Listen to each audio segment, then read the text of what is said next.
Maharashtra TV 24 के देश विदेश बुलेटिन में आप सभी का स्वागत है। मैं शुभांगी पांतावने। अभी देखते हैं देश और दुनिया की कुछ अहम खबरें।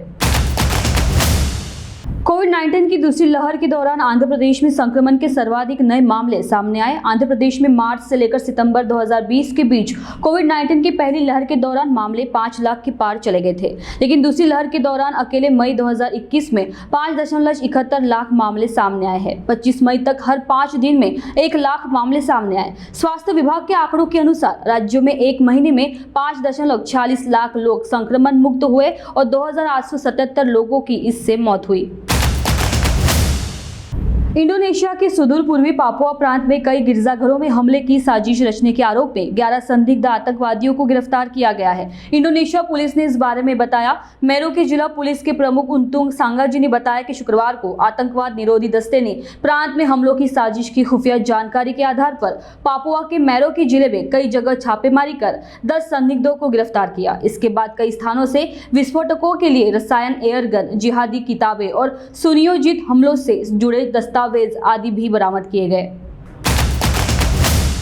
प्रधानमंत्री जस्टिन ट्रूडो ने सोमवार को कहा कि एक स्कूल परिसर में 200 से अधिक बच्चों के शव दफन पाए जाने की घटना इस तरह की इकलौती घटना नहीं है। इस स्कूल को कभी कनाडा का सबसे बड़ा आवासीय विद्यालय माना जाता था। इस घटना के सामने आने के बाद सामुदायिक नेताओं ने मांग की हर उस स्थान की जांच की जाए जहां कभी कोई आवासीय स्कूल रहा हो। इसी की पृष्ठभूमि में ट्रूडो ने यह टिप्पणी की, जमीन के नीचे की वस्तुओं का पता लगाने वाले रडार की मदद से 215 बच्चों के शव मिले। इनमें कुछ 3 वर्ष की उम्र के बच्चों के शव भी शामिल है।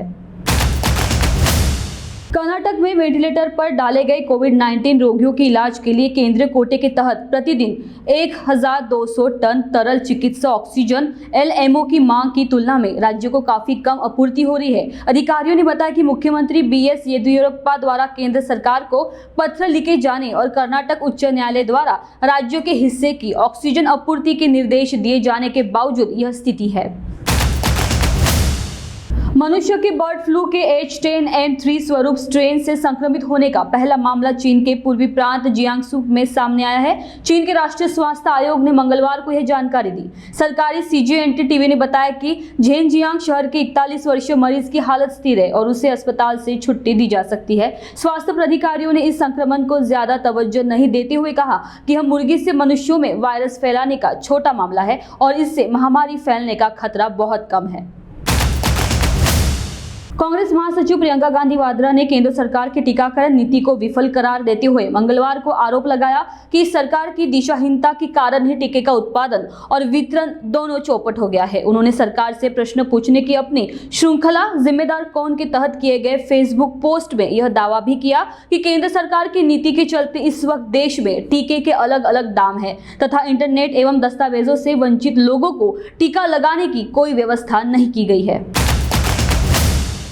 भारत मौसम विज्ञान विभाग IMD ने बताया कि दक्षिण पश्चिम मानसून के उत्तर और दक्षिण भारत में सामान्य, मध्य भारत में सामान्य से अधिक और पूर्व तथा पूर्वोत्तर भारत में सामान्य से कम रहने का अनुमान दक्षिण पश्चिम मानसून 2021 के लिए अपना दीर्घावधि पूर्वानुमान जारी करते हुए IMD के महानिदेशक मृत्युंजय महापात्र ने बताया कि देश में इस साल मानसून सामान्य रहने का पूर्वानुमान है। दक्षिण पश्चिम मानसून जून सितंबर की वर्षा सामान्य समान दीर्घावधि औसत LPA के 96 से 104% होने की संभावना है। देश विदेश बुलेटिन में अभी के लिए बस इतना ही। देखते रहिए महाराष्ट्र टीवी 24। नमस्कार।